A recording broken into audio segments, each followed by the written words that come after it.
Represented by La Lens TV. మనం ఈ రోజు వ్యవసాయం చేస్తున్నటువంటి భూమి యొక్క చరిత్ర ఏమిటో ఎప్పుడైనా ఆలోచించారా? ఒకప్పుడు భూమిని రైతు దున్నేవాడు, పంటను రైతే పండించేవాడు. కానీ ఆ యొక్క భూమిపై హక్కు మాత్రం రైతుది కాదు. మరి ఆ భూమికి సంబంధించినటువంటి యజమాని ఎవరు? జమీందారుల, దేశ్ముఖులు, జాగీర్దారులు. ఈ విషయాలన్నిటిపైన దున్నేవాడిదే భూమి అనే నినాదం ఎందుకు పుట్టింది? ఆంధ్ర మహాసభ అంటే ఏమిటి? తెలంగాణ రైతాంగ సాయుధ పోరాటం ఎందుకు జరిగింది? ఈ ప్రశ్నకు సమాధానం తెలుసుకోవాలంటే మనం దాదాపు 100 సంవత్సరాల చరిత్ర తిరిగేయాల్సి ఉంటుంది. ఇది కేవలం భూమి కథ మాత్రమే కాదు, రైతు యొక్క ఆత్మగౌరవం కోసం జరిగినటువంటి పోరాటం. చెమటోడ్చి పంటలు పండించిన తర్వాత రైతుకు భూమిపై హక్కు ఉండాలనే ఆకాంక్ష ప్రతిరూపమే ఈ యొక్క పోరాటం. దున్నేవాడిదే భూమి అనే 4 పదాలు, దాని వెనుకున్నటువంటి వేలాది మంది రైతుల యొక్క కష్టాలు, త్యాగాలు, పోరాటాలు దాగి ఉన్నాయి. ఈ నినాదం ఎలా పుట్టింది? ఎవరు ఈ యొక్క ఉద్యమానికి నాయకత్వం వహించారు? ఈ పోరాటం భారతదేశ చరిత్ర యొక్క చట్టాలపై ఎలాంటి ప్రభావం చూపింది? ఇంకా నేటి చట్టాల ప్రకారం ఆ నినాదానికి ఉన్నటువంటి ప్రాధాన్యత ఏమిటి అనే ప్రతి అంశాన్ని ఈ వీడియోలో పూర్తిగా వివరాలతో తెలుసుకుందాం.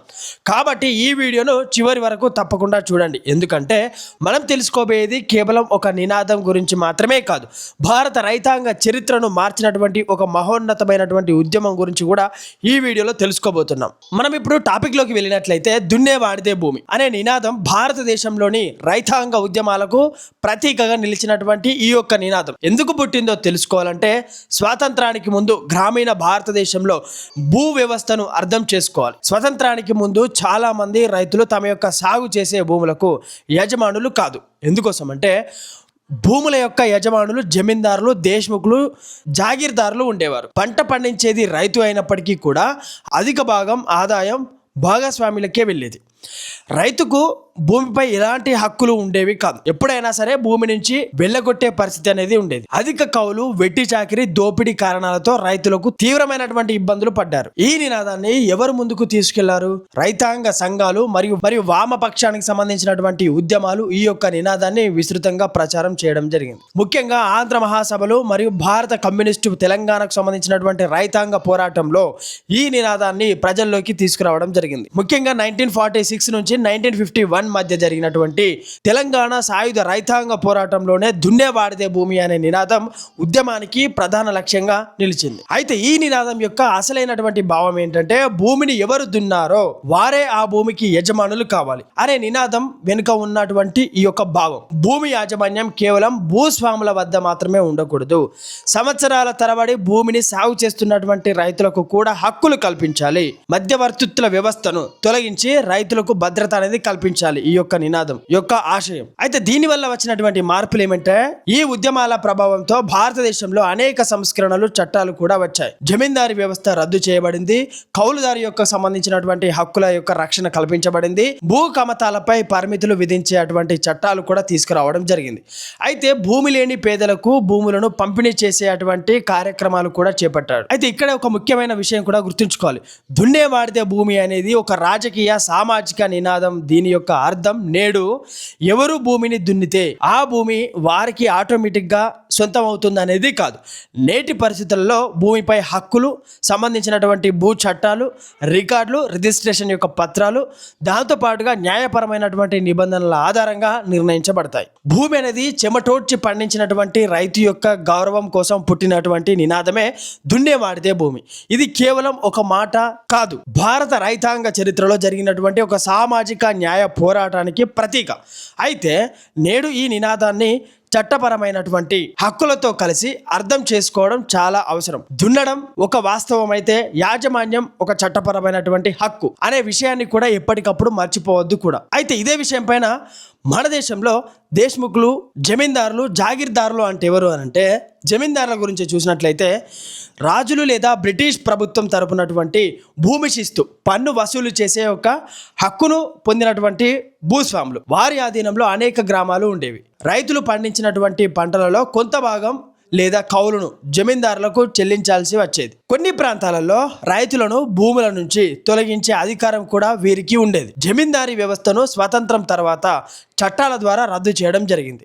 అయితే దేశ్ముఖుల విషయానికి వస్తే దేశ్ముఖులు ముఖ్యంగా హైదరాబాద్ రాష్ట్రంలోనే రెవెన్యూ వ్యవస్థలో ఒక కీలక వ్యక్తులు. అయితే మొదట్లో వీరి యొక్క పని గ్రామాల నుంచి శిస్తు వసూలు చేసి ప్రభుత్వానికి అందించడం. కాలక్రమేణా అనేక దేశ్ముఖులు వేల ఎకరాల భూమిని తమ యొక్క ఆధీనంలోకి తెచ్చుకున్నారు. కొందరు దేశ్ముఖులు అయితే సామాజిక సేవకు సంబంధించినటువంటి సామాజిక సేవలు చేసినప్పటికీ కూడా మరికొందరిపై రైతుల యొక్క దోపిడీకి సంబంధించినటువంటి ఆరోపణలు చరిత్రకంగా నమోదయ్యాయి. తెలంగాణ రైతాంగ సాయుధ పోరాట సమయంలో దేశ్ముఖులకు వ్యతిరేకంగా కూడా ఉద్యమాలు జరగడం జరిగింది. అయితే ఇదే విషయం పైన జాగీర్దారులు ఎవరు అని అంటే నిజాం పాలకు సంబంధించినటువంటి విశేష సేవకుల యొక్క ప్రతిఫలం కొంత భూభాగాన్ని అనుగ్రహంగా ఇచ్చేవారు. దానినే జాగీర్ అంటారు. ఆ జాగీరును పొందినటువంటి వారు జాగీర్దారులు అంటారు. వారికి ఆ ప్రాంతం నుంచి శిస్తు వసూలు చేసే హక్కు అనేది ఉండేది. కొంత పరిపాలన అధికారాన్ని కూడా వినియోగించే అవకాశం ఉండేది. స్వతంత్రం అనంతరం జాగీర్ వ్యవస్థను కూడా రద్దు చేయడం జరిగింది ఈ యొక్క భారతదేశంలో. ఇక్కడ మనం వీడియో ఎంట్రన్స్ లో మాట్లాడుకున్నట్టుగానే ఆంధ్ర మహాసభ అంటే ఏమిటో చూద్దాం. 1930 సంవత్సరంలో హైదరాబాద్ రాష్ట్రంలోని తెలుగు మాట్లాడే ప్రజల యొక్క హక్కుల కోసం ఈ సంస్థ అనేది ఏర్పడింది. మొదట్లో దీని యొక్క ప్రధాన లక్ష్యం ఏమిటంటే తెలుగు భాష అభివృద్ధి, విద్య వ్యాప్తి మరియు సామాజిక సంస్కరణల కోసం గ్రామాలలో పాఠశాలలో ఏర్పాటు చేసి వెట్టి చాకిరీ నిర్మూలన, అధిక పన్నులకు వ్యతిరేకంగా ప్రజలలో చైతన్యం తీసుకురావడం వంటి కార్యక్రమాలు కూడా చేపట్టడం జరిగింది. కాలక్రమేణా రైతుల యొక్క సమస్యలపై కూడా పోరాటం ప్రారంభించడం జరిగింది. ముఖ్యంగా తెలంగాణ రాష్ట్రంలో ఉన్నటువంటి గ్రామాలలో రైతులు ఎదుర్కొంటున్నటువంటి దోపిడీని ప్రజలకు తెలియజేయడం జరిగింది. అయితే ఆంధ్ర మహాసభ యొక్క ప్రధానమైనటువంటి డిమాండ్లు ఏమిటంటే వెట్టి చాకిరీని రద్దు చేయడం, దాంతో పాటుగా రైతులపై అక్రమ పన్నులను తొలగించడం, పేద రైతులకు భూమిపై హక్కులు కల్పించడం, రైతు తెలుగు భాషకు ప్రాధాన్యత ఇవ్వాలి, గ్రామీణ ప్రజలకు విద్య అందుబాటులోకి తీసుకురావాలి. ఇదే ఆంధ్ర మహాసభ యొక్క ముఖ్యమైనటువంటి డిమాండ్లు. తెలంగాణ రైతాంగ సాయుధ పోరాటం అంటే 1946లో ప్రారంభమైనటువంటి ఈ ఉద్యమం భారతదేశ చరిత్రలో అతిపెద్ద రైతాంగ ఉద్యమంలో ఒకటిగా గుర్తింపు పొందింది. అయితే నిజాం పాలనలో భూస్వామ్య వ్యవస్థ, వెట్టి చాకిరీ మరియు రైతులపై జరుగుతున్నటువంటి దోపిడీకి వ్యతిరేకంగా ఈ యొక్క పోరాటం అనేది జరిగింది. రైతులు తమ యొక్క హక్కుల కోసం సంఘటితమై ఉద్యమాలలో పాల్గొనడం జరిగింది. దున్నేవాడిదే భూమి అనే యొక్క నినాదం ఈ ఉద్యమంలో విస్తృతంగా నిరూపించడం జరిగింది. అనేక గ్రామాలలో రైతులకు పంచిపెట్టే సందర్భాలలో కూడా చారిత్రకంగా నమోదయ్యాయి.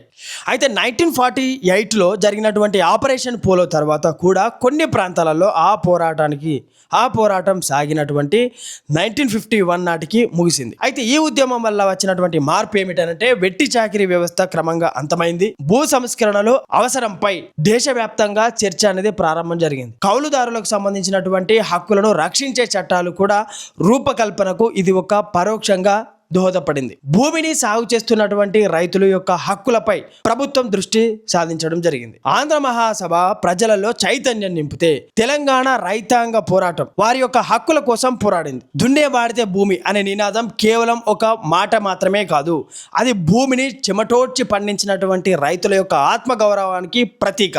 నేడు మనం చూస్తున్నటువంటి అనేక భూ చట్టాల వెనుక ఆ యొక్క భూమిపై రైతుల యొక్క త్యాగం మరియు ఉద్యమాలకు సంబంధించినటువంటి చరిత్ర ఎంతగానో ఉంది.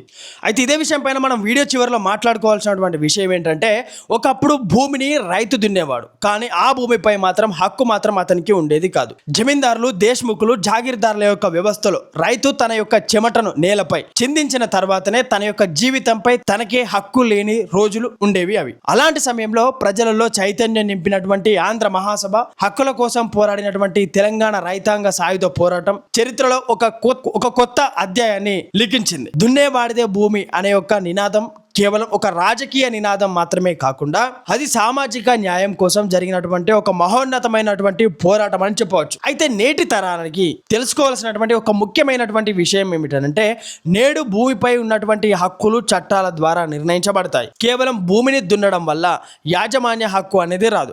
చట్టబద్ధమైనటువంటి పత్రాలు, రికార్డులు, వారసత్వానికి సంబంధించినటువంటి హక్కులు, రిజిస్ట్రేషన్ మరియు సంబంధిత భూ చట్టాలే భూమి యాజమాన్యాన్ని నిర్ణయిస్తాయి. కాబట్టి చరిత్ర తెలుసుకోవడం మన యొక్క బాధ్యత, చట్టాన్ని తెలుసుకోవడం మన యొక్క అవసరం. రైతు చెమటోడ్చి పండించేటువంటి రైతుకు మనం గౌరవం ఇవ్వాలి. భూమి హక్కులకు చట్టపరమైనటువంటి విలువ ఇవ్వాలి. ఎందుకంటే భూమి అనేది కేవలం ఒక ఆస్తి మాత్రమే కాదు, అది ఒక కుటుంబం యొక్క చరిత్ర. ఒక రైతు జీవితం అంటే ఒక సమాజం యొక్క ఆత్మగౌరవం అని చెప్పుకోవచ్చు. ఇప్పటి వరకు మనం దున్నేవాడితే భూమి అనే ఒక అంశం గురించి మాట్లాడుకున్నాం కదా. ఇలాంటి చట్టపరమైనటువంటి మరియు చరిత్రాత్మకమైనటువంటి అంశాలపై లీగల్ అవేర్నెస్ టాపిక్స్ మరెన్నో మీ ముందుకు తీసుకురాబోతుంది మన లాలెన్స్ టీవీ. మీకు లా అవేర్నెస్ కంటెంట్ కావాలంటే మన లాలెన్స్ టీవీని తప్పకుండా సబ్స్క్రైబ్ చేసుకొని షేర్ చేయండి, బెల్ ఐకాన్ నొక్కి పెట్టుకోండి. మరిన్ని ఎన్నో లాలెన్స్ టీవీలో లీగల్ అవేర్నెస్ వీడియోలు రాబోతున్నాయి ముందు కూడా. మరో కొత్త వీడియోతో మళ్ళీ కలుస్తాను. నేను మీ కొంగంటి రాజు ఫ్రమ్ లాలెన్స్ టీవీ నుండి. Thank you.